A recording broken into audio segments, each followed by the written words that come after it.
9 రోజుల్లో 9,000 కోట్ల రూపాయలు పోయినసారి రైతు ఖాతాల్లో వేసి తుమ్మల నాగేశ్వరరావు గారి అధ్యక్షతన రైతులకు రైతు భరోసా వేసినాం. ఈనాడు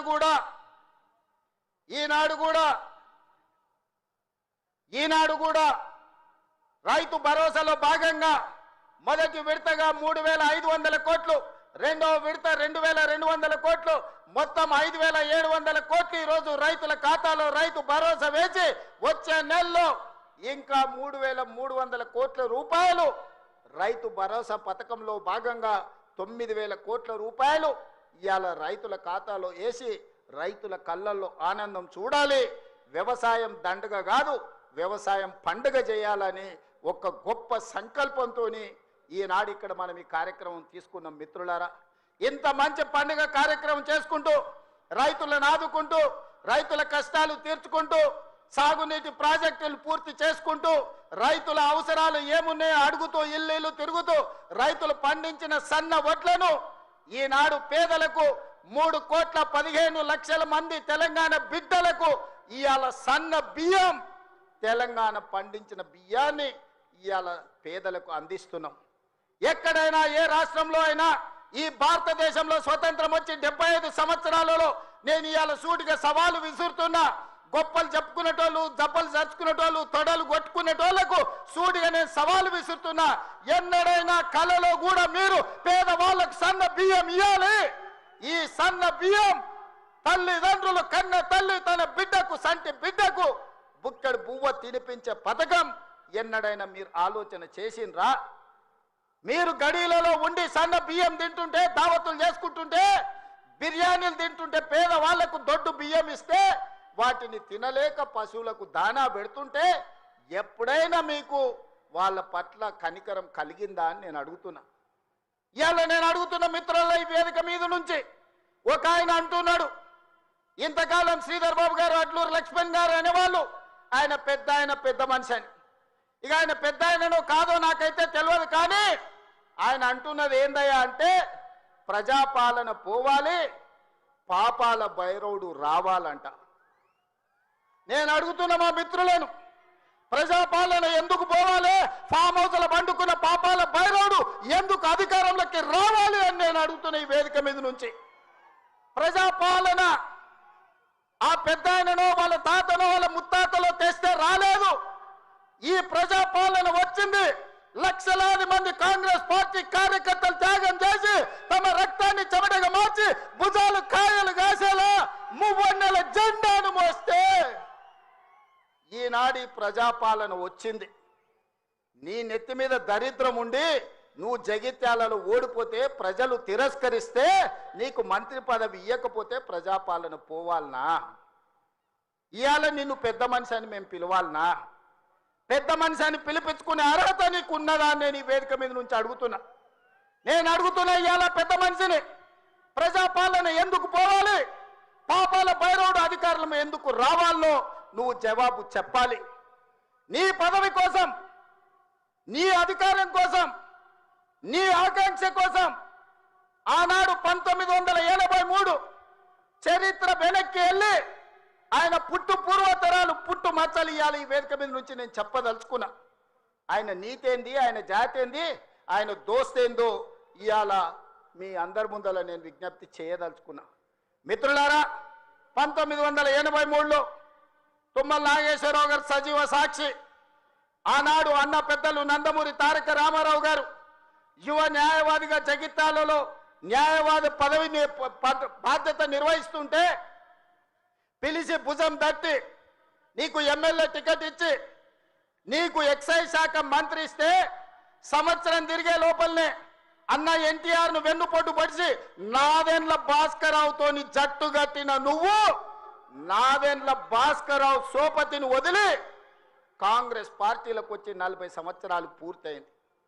నేను అడుగుతున్నా పెద్ద మనిషిని, ఈ 40 ఏళ్ళు జగిత్యాల నియోజకవర్గమే కాదు కరీంనగర్ జిల్లాలో ప్రతి కాంగ్రెస్ పార్టీ కార్యకర్త 14 ఎన్నికల్లో 11 సార్లు ఎమ్మెల్యే, 3 సార్లు ఎంపీ, 1 సారి ఎమ్మెల్సీ, 14-15 సార్లు బీఫామ్ ఇస్తే దుఃఖాన్ని దిగముంగుకొని ఎన్టీఆర్ను వెన్నుపోటు పడిచిన నిన్ను, నాదెండ్ల భాస్కరరావు అనుచరుడైన నిన్ను ఎమ్మెల్యేగా ఎంపీగా ఎమ్మెల్సీగా ఏ ఎన్నికల్లో పోటీ చేసినా వేలాది మంది కాంగ్రెస్ పార్టీ కార్యకర్తలు నిన్ను భుజాల మీద మోసిన మాట నిజం కాదా? పల్లకిలో అసెంబ్లీకి పంపిన మాట నిజం కాదా? మిత్రులారా, 40 ఏళ్ళు నీ కోసం, నీ పదవి కోసం, నీ కుటుంబంలో జడ్పీటీసీ ఎంపీపీ ఏ పదవి వచ్చినా నీ కుటుంబానికి ఇచ్చుకున్నా జగిత్యాల కాంగ్రెస్ పార్టీ కార్యకర్తలు మౌనంగా నీ కుటుంబానికి ఊడిగం చేసిన మాట నిజం కాదా? గ్రామంలో ఉన్నోడు గ్రామంలో ఉండాలి, మండలంలో ఉన్నోడు మండలంలో ఉండాలి, జిల్లాలో ఉన్నోడు నియోజకవర్గంలో ఉన్నోడు నియోజకవర్గంలో ఉండాలని పాపంది చేసింది నువ్వు కాదా? మొన్న నేను జగిత్యాల కార్యకర్తలను కలిస్తే ఒక్కొక్కరు తమ కష్టాలను మనసు విప్పి మాట్లాడుతుంటే నాకు ఆశ్చర్యపోయినా. గాంధీ భవన్ చూసి ఒక నాయకుడు చాలా సంవత్సరాల తర్వాత మెట్రోలో పోతుంటే గాంధీ భవన్ కనిపిస్తే ఆనందంతో కన్నీళ్లు గారిని ఆనంద బాష్పాలు గార్చిన మెట్రోలో నన్ను ఇట్లా గాంధీ భవన్ చూసిన మా నాయకుడు ఎన్నడూ నన్ను గాంధీ భవన్కు తీసుకుపోలేదని చెప్తుంటే నాకు నిజంగా మనసులో కలుక్కుమన్నది. ఇట్లాంటి కర్కోటకులైన నాయకులు ఉంటారా అని. అలాంటి నాయకుని కూడా జగిత్యాల ప్రజలు 14 సార్లు బీమా ఇస్తే ఎన్నో సార్లు ఓడిపోయినా వదలకుంటేనే ఆయన వెనకాల నిలబడి ఆయన గండగా నిలబడి ఆయన భుజాల మీద మోస్తే ఒక్క ఏడాది పదవి లేకపోతే మీ గుండెల మీద దాన్ని మిమ్మల్ని మోసం చేసి పారిపోతాడా అని నేను అడుగుతున్న మిత్రులారా, ఇది న్యాయమా? ఇదేనా నీ జాతి, నీ నీతి? ఈ వయసులో నువ్వు 40 ఏళ్ళు నీ జెండా మోసి నిన్ను మోసిన కార్యకర్తల గుండెల మీద దాన్ని మోసం చేసి శత్రువు సంతను చేరుతావా? శత్రువు సంకలు చేరి ప్రజాపాలన పోవాలంటావా? ఇట్లాంటోడు పెడితే పెళ్లి కోరుకున్నాడంట, పెట్టకపోతే సావు కోరుకున్నాడంట. ఇంతకంటే ఉదాహరణ ఇంకేమన్నా ఉందా? నేను అడుగుతున్న పెద్ద మనిషిని, ఈ ప్రజాపాలన ఎందుకు పోవాలి? 10,000 కోట్ల రూపాయల ఆడబిడ్డలకు మహాలక్ష్మి పథకం ద్వారా ఆర్టీసీలో ఉచితంగా అమ్మవారిని దర్శించుకోవాలన్నా, అమ్మగారి ఇంటికి పోవాలన్నా మా అక్కలందరినీ ఆర్టీసీలో ఉచితంగా ప్రయాణం ఇచ్చినందుకు ప్రజాపాలన పోవాలనా? తెలంగాణ ఉద్యమంలో సమితలైన శ్రీకాంతాచారి, వేణుగోపాల్ రెడ్డి, ఈశాన్ రెడ్డి కానిస్టేబుల్ కిష్టయ్య ఆదర్శంగా మొదటి సంవత్సరంలోనే 70,000 ప్రభుత్వ ఉద్యోగాలు ఇచ్చి గ్రూప్ 1, గ్రూప్ 2, గ్రూప్ 3, గ్రూప్ 4 డాక్టర్లను, ఇంజనీర్లను 70,000 ప్రభుత్వ ఉద్యోగాలు ఇచ్చినందుకు ఈ ప్రజాపాలన పోవాలనా?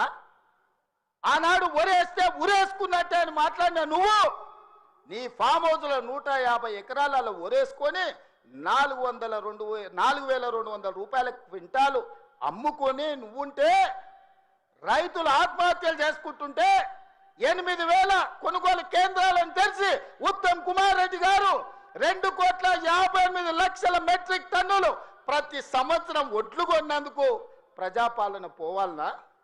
సన్నబియ్యం, సన్న ఒడ్లు వండించి సంటి పిల్లలకు సన్నబియ్యం తినిపిస్తున్నందుకు ప్రజాపాలన పోవాలనా? 3,15,00,000 17 లక్షల మంది ఈరోజు సన్నబియ్యం తింటున్నందుకు ప్రజాపాలన పోవాలనా? ఇవాళ పేదవాళ్ళు డబుల్ బెడ్రూమ్ ఇల్లు అంటివి, డబ్బా ఇండ్లు వద్దంటివి, కొడుకు కోడలు ఉంటే ఏడ ఉంటారంటివి, అల్లుడు బిడ్డ పండుగకు వస్తే ఏడవంటారంటివి, కుక్క పిల్ల గొర్రె పిల్ల ఉంటే ఏడ కట్టేయాలంటివి. నేను అడుగుతున్న ఈడు ఉన్న మా యువకులను, మీ ఊర్లో డబుల్ బెడ్రూమ్ ఇల్లు వచ్చిందా? ఆ దరిద్రుడు మీకు ఇల్లు ఇచ్చిండా? 10 ఏళ్ళు మీకు ఇల్లు ఇవ్వలే కానీ ఎర్రవల్లి ఫామ్ హౌస్లో 1000 ఎకరాలలో ఆయన గడి నిర్మించుకున్నాడు. జన్వాడలో కొడుకు ఫామ్ హౌస్ నిర్మించుకున్నాడు. మోయినాబాద్లో తాటి చెట్టు నిర్మించుకున్నది. శంకర్పల్లిలో ఆయన బిడ్డ నిర్మించుకున్నారు ఫామ్ హౌస్. ఉండడానికి గడిగా ప్రగతి భవన్ కట్టుకున్నాడు. వాస్తు సక్క లేదని సచివాలయాన్ని కట్టుకున్నాడు. మీ పేదలకు ఎవరికన్నా ఇల్లు ఇచ్చిండా? సంవత్సరానికి 2 లక్షల ఇల్లు ఇచ్చుంటే కూడా పేదలకు ఈ 10 ఏళ్లలో 20 లక్షల మంది పేదలు ఈరోజు ఇల్లు కట్టుకునేటోళ్ళు కదా. తండాలలో, గూడాలలో, మారుమూల పల్లెల్లో ఉన్న ఆదివాసీలు, లంబాడీలు, గిరిజనులు లేకపోతే ఇతర పేదలు ఇల్లు కట్టుకునేటోళ్ళు ఉండేటోళ్ళు కదా.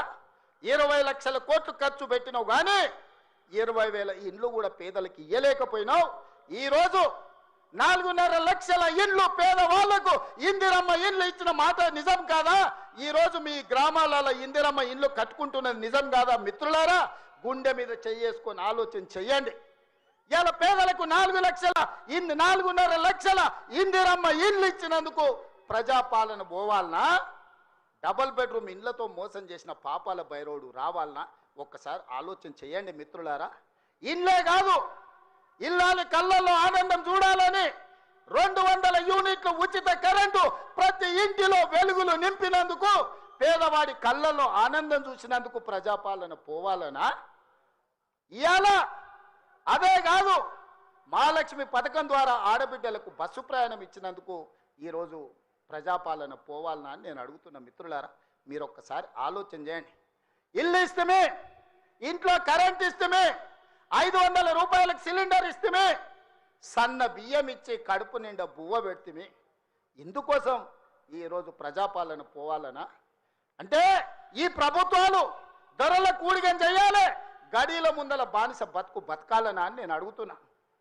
ఇవాళ ఈ ప్రభుత్వం 70,000 ఉద్యోగాలు ఇచ్చింది, 21,000 కోట్ల రైతు రుణమాఫీ చేసింది. ఈ ప్రభుత్వం 28 నెలలలో రైతులకు 1,50,000 కోట్ల రూపాయలు ఖర్చు చేసిన మాట నిజం కాదా? ఆనాడు మా అక్కలీడు ఉన్నారు, పాలపిట్టల లెక్క బతుకమ్మ చీరలు ఇచ్చితే ఏం చేసిండ్రక్క? పొలాల కాడ పిట్టలను బెదరగొట్టడానికి గట్టి రావునా?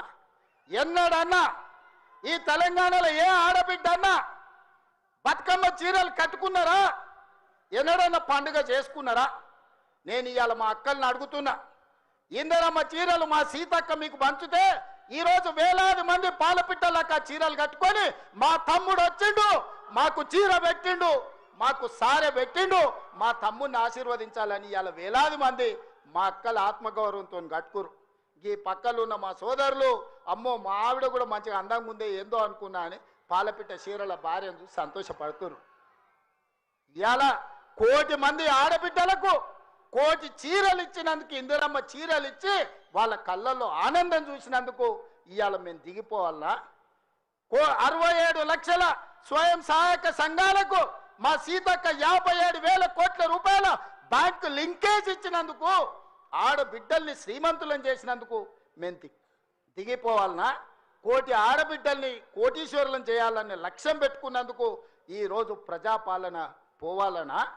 నేను అడగదలుచుకున్న ఇవాళ ప్రజాపాలన పోవాలి, పాపాల భైరవుడు రావాలి అనేటోంది నేను ఈ వేదిక మీద నుంచి నిలదీయదలుచుకున్నా.